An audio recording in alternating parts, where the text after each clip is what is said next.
Oke, assalamualaikum warahmatullahi wabarakatuh. Selamat datang lagi di channel saya. Bagi teman-teman yang baru pertama kali nonton video saya ucapkan selamat datang. Dan bagi teman-teman juga yang belum subscribe channel saya, mohon subscribe agar teman-teman tidak tertinggal video-video dari saya. Oke, pada kesempatan kali ini saya akan menunjukkan bahwa kita akan menghitung data di Excel dengan lebih efektif dan efisien. Mungkin dari teman-teman rumus-rumus yang akan kita hitung ini sudah familiar ya. Misalnya menghitung jumlah, rata-rata, nilai tertinggi, nilai terendah itu ibaratnya sudah di luar kepala. Tapi tidak menutup kemungkinan ada beberapa teman kita yang misalnya belum hafal atau belum tahu rumus ini. Oke, langsung saja. Di sini sudah saya siapkan data. Untuk data ini saya siapkan 2 sheet, ada yang sedikit, ada yang datanya banyak. Oke, yang pertama ini untuk yang sheet pertama ini sheet yang datanya sedikit. Di sini saya sudah siapkan 10 nama dengan 2 jenis nilai ya. Di sini ada nilai UH1 atau ulangan harian 1. Ini hanya contoh saja, nanti teman-teman bisa menyesuaikan dengan data teman-teman masing-masing. Oke, langsung saja. Di sel D14 ini kita akan menghitung jumlah nilai ulangan harian 1. Biasanya kita menggunakan rumus sama dengan sum, kemudian buka kurung, kita pilih dari sel yang akan kita hitung, kita tahan sampai bawah, kemudian tutup kurung, baru enter. Nah, ini nanti sudah muncul jumlahnya. Tapi teman-teman juga bisa menghitung ini dengan lebih cepat lagi ya. Nanti akan saya tunjukkan rumus cara menjumlahkan dalam waktu 1 detik. Oke. Kemudian kita hitung rata-rata. Ya, biasanya kita hitung rata-rata itu dengan menuliskan sama dengan average, kemudian kita buka kurung, sama kita pilih sel yang paling atas sampai yang akan kita hitung, kemudian tutup kurung, kemudian enter. Nah, di sini juga sudah muncul rata-rata. Kemudian untuk nilai tertinggi ini juga kita bisa menuliskan rumusnya adalah max ya.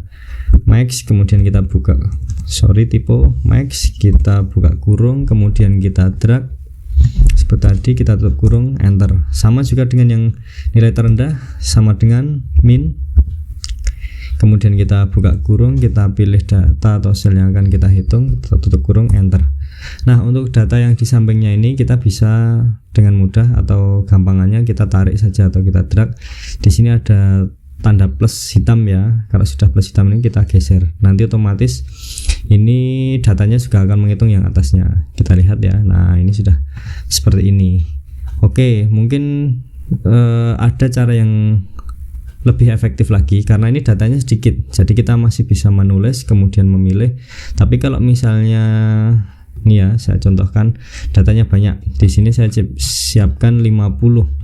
Nah, kalau misalnya saya contohkan misalnya jumlah, kita menuliskan sum, kemudian buka kurung. Nah, kita harus ke atas atau dari bawah ke atas harus men-scroll seperti ini, lama. Apalagi kalau datanya itu ratusan, mungkin ribuan, itu lebih lama lagi.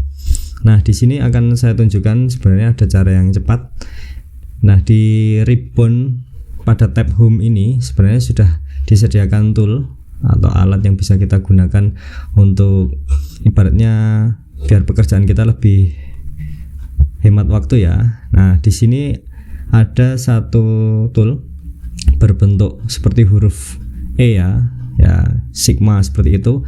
Ini kalau kita klik ada beberapa pilihan rumus. Nah, rumus ini adalah rumus yang sering kita gunakan. Ada sum, average, count, max, dan min. Sebenarnya kita bisa memilih tulis yang lain, misalnya kita tambahkan ini adalah karena ini most recently ya, itu tadi sering kita gunakan. Jadi kalau rumusnya sering digunakan nanti akan muncul dan bisa dipilih-pilih.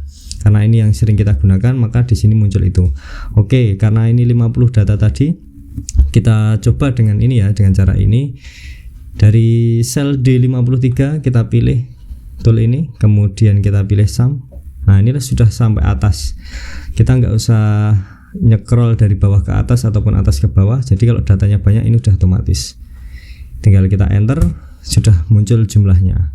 Nah, kita cek ya, coba apakah sudah sampai atas. Nah, ini sudah sampai nomor 1 ya, dari 1 sampai bawah. Nah, Oke, untuk rata-rata juga kita bisa pilih seperti tadi, kita klik ikonnya yang ada simbol ke bawah ini ya. Kemudian kita pilih average.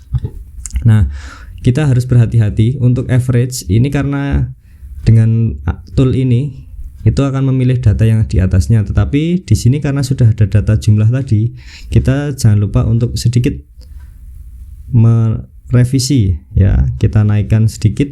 Nah, jadi datanya biar tidak sampai atas, misalnya di 53 kita sampai di 52 berarti ya. Nah, seperti ini kita enter. Nah, ini sudah rata-rata, coba kita klik. Ini sudah sampai atas. Loh, kok repot ya? Ya kalau datanya banyak, daripada kalian scroll dari atas sampai bawah, mendingan kita menaikkan satu sel daripada kita harus mengeklik dari yang awal sampai akhir ya, gitu lama nanti prosesnya. Kemudian untuk nilai tertinggi sama rumusnya tadi dengan yang tadi ya, max ya. Tapi di sini karena sudah ada, kita klik, coba kita klik max. Nah, di sini sama, ini turun 2 sel. Jadi kita jangan lupa menaikkannya juga 2 sel. Jadi kita sesuaikan sampai data yang akan kita hitung. Jadi kita luruskan dengan nama siswa. Kemudian kita enter. Kemudian yang min juga sama, kita pilih min, kita naikkan 3 sel karena ini sudah lebih dari 3 sel ya. Nah, kita enter. Kemudian yang sampingnya tinggal kita drag seperti ini. Oke, itu tadi adalah cara yang mungkin dikatakan lebih singkat. Ini akan menjadi hafal kalau teman-teman sudah terbiasa melakukannya, dan jika teman-teman sering menghadapi data-data yang cukup banyak, itu sangat bermanfaat. Tapi kalau datanya sedikit, mungkin dengan cara-cara dasar itu sudah cukup. Oke, semoga video ini bermanfaat. Apabila teman-teman suka dengan video kayak seperti ini, teman-teman bisa klik like, kemudian share pada teman-temannya, biar nanti saya lebih semangat lagi dalam membangun konten ini. Oke, saya akhiri, kurang lebihnya mohon maaf. Wassalamualaikum warahmatullahi wabarakatuh.